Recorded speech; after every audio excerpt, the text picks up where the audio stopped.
Pero ¿por qué no? Esta es una de las preguntas más frecuentes con las que me he encontrado. Muchas personas me han preguntado, ¿por qué sos adventista y no de otra denominación? ¿Y por qué en tu iglesia no danzan? ¿Por qué no hablan en lenguas? ¿Por qué guardan el sábado? Estas y otras preguntas parecidas son las que vamos a contestar en este programa que comienza ahora.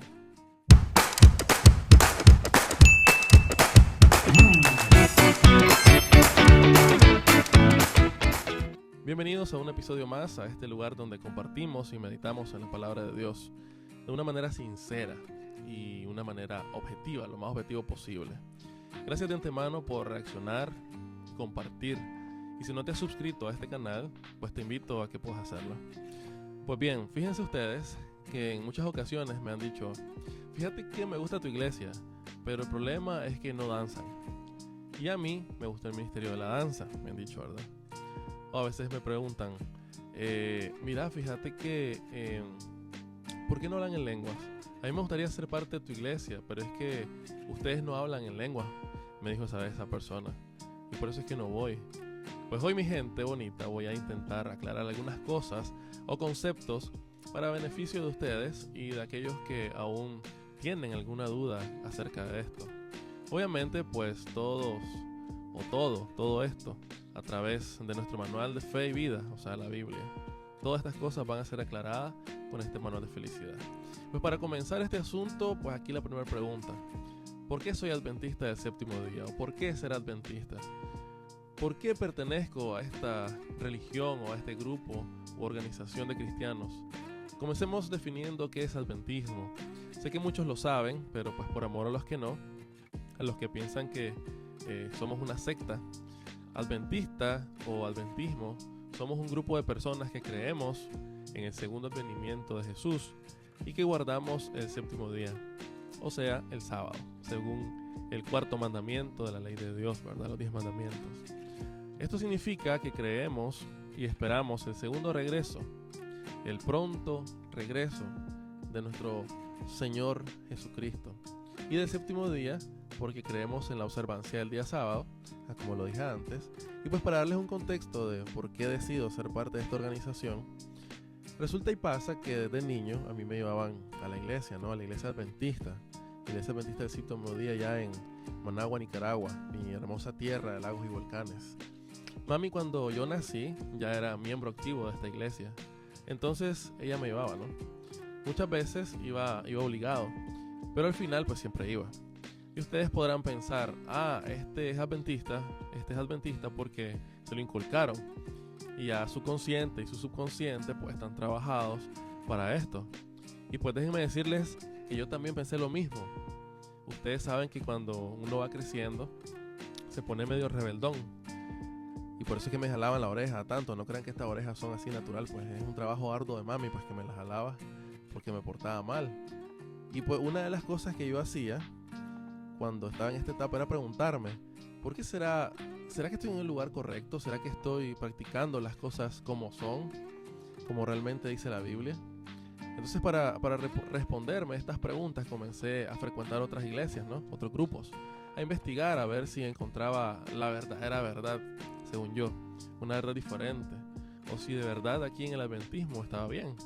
Empecé por buscar qué dice la Biblia acerca de una iglesia verdadera, o qué dice la Biblia acerca de una iglesia.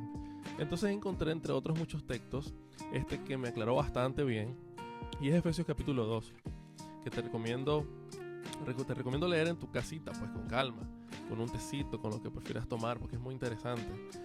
Pero el que sí te voy a enseñar ahorita, esperando pues que también te pueda servir, solamente es el versículo 15 de este capítulo 2 de Efesios, y dice: pues anuló la ley con sus mandamientos y requisitos. Esto lo hizo para crear en sí mismo de los dos pueblos una nueva humanidad al hacer la paz. Este texto me dice, antes de la muerte de Jesús, habían dos pueblos, los circuncidados y los incircuncisos. Quienes iban a la iglesia de los circuncidados, del judío, del israelita, entonces estos estaban bien. Pero si ibas a la iglesia de los incircuncisos, de los que no eran judíos ni israelitas, entonces era la iglesia falsa. Pero ahora entiendo después de leer este texto, o más bien después de leer todo el capítulo 2 de Efesios, que con la muerte de Jesús, todo el que crea en él forma parte de un pueblo, un solo pueblo, que además de creer en él, cumpla o que tenga como base los 10 mandamientos de la ley de Dios. Déjenme repetir esto, para que no haya ninguna duda. El pueblo de Dios, ese pueblo del cual Jesús va a venir por segunda vez, son todos aquellos que creen en Dios y guardan sus 10 mandamientos, tienen la fe de Jesús. Este texto me enseña que Dios vino a poner sus 10 mandamientos por encima de toda ley, anulando así la ley del ojo por ojo, diente por diente y todas esas leyes que inventaron los antiguos fariseos. Y sí, digo fariseos antiguos porque pues hoy por hoy existen fariseos modernos, ¿no? Pero pues eso ya es otro tema. Lo cierto es que entendí que Jesús no viene por los adventistas, y uno que otro ahí se va a molestar por esto, ¿verdad? Pero no viene tampoco por los amigos bautistas, que por cierto respeto muchísimo. De hecho tengo muchos amigos que son de diferentes denominaciones, excelentes personas. Igual se les aprecia y sobre todo pues se les respeta, muy importante. Jesús no viene por los amigos católicos, Jesús no viene por los mormones, por los luteranos, por los testigos de Jehová. Jesús no viene por una denominación, viene por un solo pueblo. Esto es importante que lo tengamos en mente. Y quizás pues, como dije antes, le dará un poquito de enojo más de algunos, pero lo que yo encontré en la Biblia es que los adventistas no somos exclusivos. Somos parte de un pueblo que al final de los tiempos se unirá a los demás que también formarán parte de este pueblo, que viene a recoger pues nuestro Señor Jesús cuando Él venga por segunda vez. Seremos parte de ese pueblo. Entonces, ¿por qué sigo en esta iglesia adventista? Es una muy buena pregunta que hoy por hoy, pues yo creo que ya lo tengo claro. ¿Recordás que te dije que visité otras denominaciones y que investigué algo acerca de este asunto, de cuál será la verdadera iglesia? Pues te cuento que cuando comencé estas nuevas experiencias, experimenté, valga la redundancia, experimenté ambientes nuevos, pero por más que trataba de encajar no podía, porque donde iba solo guardaban 9 mandamientos, omitían el 4º mandamiento, el del sábado. Y por más bien que me sentía ahí, por la música, la gente, pues no podía quedarme porque espiritualmente pues yo estaba consciente de que faltaba algo, faltaba el 4º mandamiento. Luego otra vez que quise, si tenía como base la ley de Dios, ¿no? Otra iglesia que visité, pero que de pronto hablaban en lenguas que por supuesto nadie entendía, sacando totalmente de contexto lo que la Biblia enseña acerca de cuando los discípulos de Jesús hablaron nuevas lenguas. Ya en un rato hablaremos un poquito de eso. Y que también tenían el Espíritu, pero cuando lo tenían un comportamiento extraño, que según la Biblia, esta conducta era característica de otro asunto, no del Espíritu Santo en sí. Que también más adelante vamos a tocar un poquito de esto. Lo cierto es que ninguna de estas denominaciones demostró que su fundamento como tal, como iglesia, como denominación, estaba basada en la ley de Dios y la fe de Jesús. Vuelvo y repito, muy importante, respeto de corazón, respeto lo que hacen las demás iglesias. No las comparto porque tengo mi propio criterio según lo que la Biblia me ha enseñado a mí. No lo que otro pastor, no lo que otro hermano, no, lo que he aprendido a través del estudio de la Biblia. Pero siempre pues sí hay que respetar a las demás personas, es muy importante. Al final de mi travesía por las otras denominaciones descubrí que donde estaba bien, ya que pues tenemos como base principal a Dios Padre, Dios Hijo y Dios Espíritu Santo, y como regla de fe la palabra de Dios y sus leyes, o sea los 10 mandamientos. Y hoy por hoy puedo asegurarte entonces que soy adventista, porque aunque esta es una iglesia con defecto, como todas, no hay iglesia perfecta, por el simple hecho de que esta está conformada de personas como vos y como yo, personas defectuosas, pecadoras, y si existe alguna perfecta, el día que lleguemos a ella, a visitarla, pues ese día pues ya dejará de ser perfecta por el simple hecho de que nosotros estamos ahí. Además recuerden que siempre en todas las iglesias hay trigo y cizaña. Si no saben de qué hablo, pues los invito a leer Mateo capítulo 13, interesante también. Te vas a dar cuenta que en la iglesia hay hijos de Dios, pero también hay hijos del diablo. Hijos del diablo, como dice el meme por ahí. Estos están creciendo juntos dentro de la iglesia. ¿Cómo saber quién es quién? Pues dice Dios que por sus frutos los conoceremos. Y al final de los tiempos lo vamos a saber. Por el momento hay que enfocarse en no creernos trigo. Porque cuando esto pasa, o más bien nos creemos más que los demás. Por mucho o por poco conocimiento que tengamos, no podemos creernos más que los demás o creernos que ya estamos salvos por nuestras obras, ¿no? Para que no nos pase esto por la cabeza, pues que ya la sabemos toda, que ya somos trigo, pues autosuficientes y listos y que ya no necesitamos de Jesús. Es muy importante tener los pies sobre la tierra, ¿no? Depender todo el tiempo de Jesús. Tomando también esto en cuenta, creo que en el adventismo, porque su base, su doctrina, sus principios, ya como dije antes, fundamentados en la Biblia y solo la Biblia. Por eso es que soy adventista. Además de ser una iglesia unida, una iglesia que apoya al necesitado, que adora a Dios de corazón, a como las escrituras demandan en 1 Corintios 14:40, haciendo todo con decencia y con orden. Que aunque fallemos, obviamente fallamos, estamos enfocados y conscientes de que nuestra meta aquí en la tierra es poder servir y predicar el Evangelio de Jesús. No el Evangelio de ninguna religión, no el Evangelio de ningún hombre o mujer o lo que sea, sino el de Jesús. Para ser discípulos, para ser seguidores, pero sobre todo parecernos cada día más a Jesús. Soy adventista porque mientras Jesús venga para unir y recoger a su pueblo, esta organización con sus programas, sus liturgias me mantienen en ese calorcito de motivarme, de acercarme a Dios cada día. Porque ahí nos motivamos uno al otro, a no decaer cuando estamos cansados. Y si caemos, pues entre todos nos levantamos. Amo mi iglesia adventista porque también se preocupa por mis hijos y nos motiva a criar para que crezcan en sabiduría como lo hacía Jesús, en estatura y en gracia, para con Dios y para con las demás personas. Y es posible que penses, ¿para qué perteneces a una iglesia si la iglesia no salva? Quien salve es Jesús. De esos pensamientos hay miles. Y déjame decirte que sí, pero no. Noé y su familia se salvaron dentro del arca cuando cayó el diluvio. ¿Queremos enfrentar el diluvio moderno fuera del arca, fuera de la iglesia? Yo definitivamente no. Por eso estamos en esta gran arca enorme que nos mantiene a flote, confiando y creyendo en la palabra de Dios mientras llegue el momento de verlo cara a cara. Siguiente pregunta. ¿Por qué no hablamos en lengua? ¿Por qué los adventistas no hablamos en lengua? Déjame decirte que sí lo hacemos. En la iglesia donde asisto hablamos español e inglés. Uno que otro hermano ahí domina otro idioma, pero generalmente predomina estas dos lenguas, ¿no? Y es que es a esto a lo que se refiere en el libro de Hechos, capítulo 2. Nos cuenta Dios en su Biblia, su palabra, que cuando estaban reunidos los discípulos y fue derramado el Espíritu Santo sobre ellos, les fueron repartidas lenguas y comenzaron a hablarlas, porque estaban llenos del Espíritu Santo. Entonces la gente alrededor, dice este capítulo, ¿verdad? Te invito a que también lo leas con calma. La gente alrededor escuchó el bullicio y se acercaron. Y es aquí donde quiero que me prestes mucha atención. Este es un detalle que te va a hacer entender un montón de cosas que hoy por hoy se están mal practicando en algunas denominaciones. Cuando pasó este acontecimiento, que los discípulos comenzaron a hablar en nuevas lenguas, habían en el lugar muchas personas. Habían judíos piadosos, dice la Biblia, procedentes de todas las naciones de la tierra, es decir, de otros lugares con diferentes idiomas. Habían también ahí, nos dice el versículo 9 del capítulo 2 de Hechos, habían partos, habían medos, habían elamitas, habitantes de Mesopotamia, de Judea y de Capadocia, del Ponto y de la provincia de Asia, de Frigia y de Panfilia, de Egipto y de las regiones de Libia cercanas a Cirene. Visitantes llegados de Roma, habían también judíos, habían convertidos al judaísmo, que también hablaban otro idioma, habían cretenses, árabes.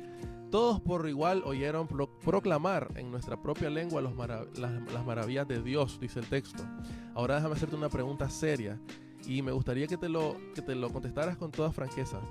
Cuando vas a tu culto donde hablan estas lenguas, ¿puedes entender algo de lo que tu pastor o el siervo que está arriba está diciendo?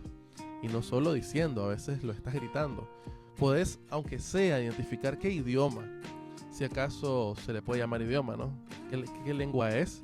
¿Puedes identificarla? ¿Miras en tu congregación alguna visita que no sea del mismo país? Si estás en los Estados Unidos, que es aquí donde te encontrás con muchas nacionalidades, ¿hay alguien que no entienda necesariamente el idioma que todos entienden ahí en tu localidad, en la iglesia donde te reunís? Y es que, mis queridos amigos, el don de lenguas fue dado para predicar el Evangelio de Jesús, de tal manera que el que escucha el que escucha entienda absolutamente todo lo que el predicador está diciendo. No tiene sentido predicar en lenguas que tu congregación no entiende. Eso no es bíblico. Eso es embuste, dijo un brother por ahí. En cierta ocasión, un pastor llamado Andrés Portes, esto que te voy a contar es 100% real, está en YouTube, puedes buscarlo. En uno de sus viajes se encontró con un hombre que necesitaba de Dios. Lo único que este hombre pues no hablaba el mismo idioma que este pastor. Pero resulta que cuando comenzaron la conversación, el pastor hablaba en español y el otro lo entendía como si tal y estuvieran hablando su lengua. Y cuando el hombre hablaba, este pastor entendía como que si tal también este hombre hablaba la lengua del pastor, ¿no? El español. Según el libro de Hechos capítulo 2, así es como funciona el don de lenguas. Ese es el propósito del don de lenguas. Que el que está escuchando entienda todo lo que el que predica o el que comparte la palabra de Dios dice. Pero esto solo puede pasar, este don de lenguas solo puede pasar. Esta es otra cosa importante que quiero que le pongas atención. Esto puede pasar solamente si está lleno del Espíritu Santo. Entonces, por eso es que en nuestra iglesia no practicamos este ruido confuso que algunos llaman hablar en lenguas. Porque gracias a la misericordia de Dios y al Espíritu Santo logramos entender este concepto. Vuelvo y repito, quiero ser enfático en esto. Respetamos a los que lo practican y respetamos a los que creen en eso, ¿verdad? Cada quien es libre de hacer lo que quiera, pero nosotros no lo practicamos por el simple hecho del que ya te mostré, pues, acerca de lo que la Biblia enseña acerca de esto. Ya que estamos hablando acerca del Espíritu Santo, ¿por qué tu pastor no golpea o toca la cabeza y caen al piso para recibir el Espíritu Santo? Me preguntó otro, ¿verdad? Por ahí. Pues déjame decirte que no hay ningún registro bíblico de esta práctica. Cuando los discípulos recibieron el Espíritu Santo, en ninguna parte dice que se cayeron al piso o que comenzaron a saltar o a gritar o a temblar. Por el contrario, cada vez que el Espíritu Santo se manifestaba, era como un silbo apacible. Se manifestó como una paloma en el bautizo de Jesús, como un óleo, como un aceite, como un fuego incluso, pero nunca haciendo desastres o estragos en las personas. Por el contrario, quienes tenían estos comportamientos bruscos, estos movimientos violentos, eran los endemoniados. Tenían problemas en el habla, tenían episodios epilépticos. Todo esto está registrado en los evangelios. Y una vez que la persona era liberada del mal espíritu, del demonio, su comportamiento, su temperamento volvía a su normalidad. Ya podía hablar tranquilamente, podía caminar con normalidad, podía razonar. No creemos en esta práctica porque la Biblia nos enseña que al único que debemos pedir el Espíritu de Dios, pues es a Él mismo, es a Dios. No al pastor ni a ningún hombre, porque al fin de cuentas pues son solo eso, son hombres que son ungidos de Dios, ok, que son entregados a Dios, ok, pero el único que puede dar su Espíritu Santo se llama Dios Padre, por medio de Jesucristo su Hijo. Luego hay otras preguntas que es, ¿y por qué no danzamos si David danzó? Muy buena pregunta, y espero no meterme a clavo en esto, pero déjame te cuento que a pesar de que esto de la danza se menciona un par de veces en la Biblia, una fue de Miriam, la hermana de Moisés, cuando cruzaron el Mar Rojo, y la otra, que es el más conocido, pues el que todos manejan, y es el texto de 2 Samuel capítulo 6, que dice que David danzaba con toda su fuerza delante de Jehová. Que por cierto, si conoces otro texto que mencione esto acerca de la danza, o tenés otra idea o teoría, por favor compartilo. Ahí está la caja de comentarios, bien puedes usarla. Ustedes saben pues que siempre es bueno aprender cosas nuevas, ¿no? Y pues definitivamente yo no me las sé todas. Yo sigo aprendiendo, aprendo todos los días, todos aprendemos algo nuevo todos los días. Lo cierto es que para nosotros no forma parte de un programa o de un ministerio. Aunque teológicamente esta danza de David, que fue con todas sus fuerzas, se refiere a un intenso sentimiento de alegría y agradecimiento. Dentro de los 10 mandamientos no hay ninguno que especifique si esta práctica es buena o mala, pero tomamos mucho en cuenta 1 Corintios 14:40, donde Dios nos manda a hacer todo, absolutamente todo, decentemente y con orden. Ahora bien, si vos no visitas y de pronto querés moverte en el momento de nuestras alabanzas, está bien. Si vos llegas a nuestra iglesia y sentís que querés moverte, está bien. Tenemos cuerpos rítmicos. Nadie te va a juzgar por eso, al menos nadie debería.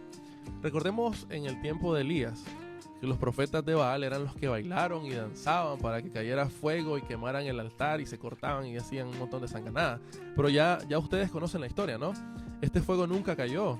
A diferencia de Elías, solamente clamó a Dios en oración, tranquilito, sin escándalo, y Dios mandó fuego del cielo y consumió el altar.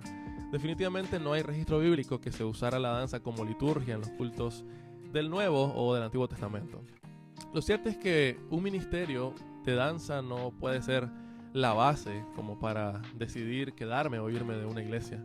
Esto de la danza no es pecado, porque simplemente pues no es parte de la ley de Dios. No hay un mandamiento que diga no danzarás o cosas parecidas, ¿no? Pero si no tenemos cuidado nos puede llevar a pecar, Y luego queremos danzar las canciones del hermano Bad Bunny o queremos danzar las canciones de la hermana Shakira, pues cosas parecidas. Definitivamente esto no tiene que ser un factor determinante para la congregación a quien perteneces.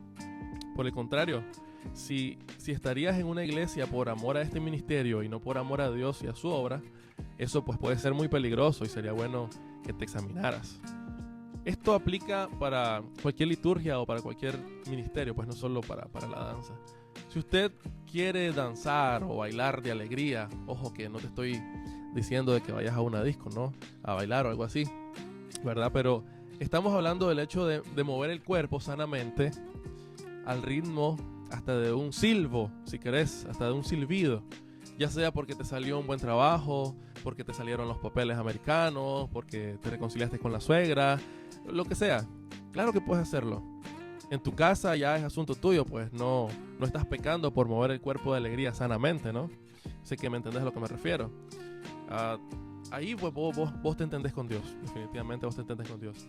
No estoy diciendo que danzar o bailar, que son sinónimos, no digo que esto sea pecado.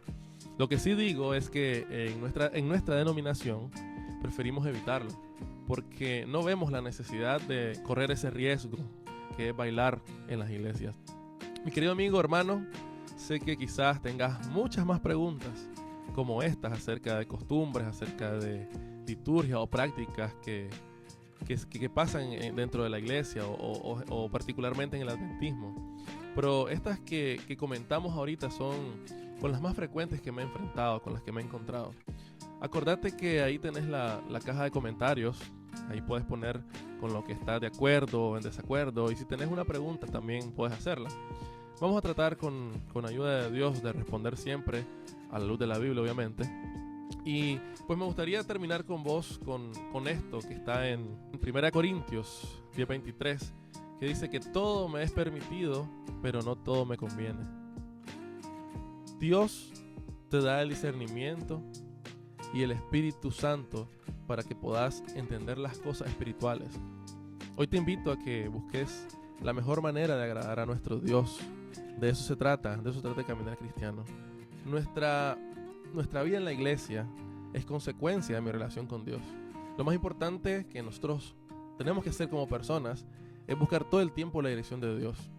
Y Dios, a través de Jesucristo, a través del Espíritu Santo, nos va a llevar a una verdad, y esa verdad nos va a llevar a la iglesia correcta. Espero que estas dudas puedan aclararse o puedan haberse aclarado en tu mente, por si en alguna ocasión querías visitar la iglesia adventista o quisieras visitar otro tipo de iglesia, ¿no? Te invito a que por tu propia cuenta estudies la palabra de Dios, y yo estoy seguro que el Espíritu de Dios te va a guiar hacia la verdad todo el tiempo. No podemos terminar sin orar, así que acompáñame. Gracias, Señor, por tu palabra. Una vez más estamos agradecidos, Señor, porque usted nos habla cada día. Gracias por la persona que nos está escuchando en este momento, que nos está viendo en este momento. Pidiéndote, Señor, de que haya sido de bendición este contenido y haya podido aclarar muchas dudas de las personas que nos ven. Ayúdanos a poder seguir difundiendo tu palabra, seguir difundiendo tus verdades bíblicas, Señor, y ayúdanos a enfocarnos solamente en usted. Gracias por tanto amor, gracias por tanta misericordia, gracias por escucharnos. Una bendición especial, Señor, por esta persona que está viendo esto en este momento. Te lo pedimos con el perdón de nuestros pecados, en el nombre de Jesús, amén y amén. Bien, mi gente bonita, gracias por llegar hasta aquí.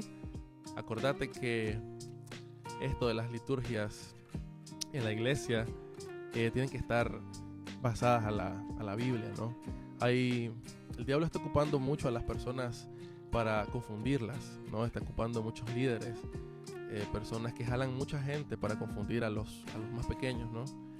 Y tenemos que tener mucho cuidado, porque Dios, sí, bien es cierto, Dios es un Dios de amor, pero también es un Dios que es fuego consumidor. Entonces no podemos estar jugando, no podemos estar en dos bandos o practicando cosas que no debemos de practicar, cuando la Biblia nos aclara muy bien esto. No nos dejemos engañar, no nos dejemos estafar, no nos dejemos embustear, no sé si existe la palabra, que no nos digan embustes. Y espero que el Señor siempre te guíe, que el Espíritu Santo siempre esté en tu mente y pueda guiarte para que puedas tomar las mejores decisiones y que estés listo en tu iglesia para cuando Cristo venga a recoger a su pueblo. Recuerda que Dios no viene por una iglesia, viene por un pueblo, pero lo que hacemos mientras Jesús viene nos va a ayudar para que estemos listos para el día que Él venga por segunda vez. Que el Señor te bendiga.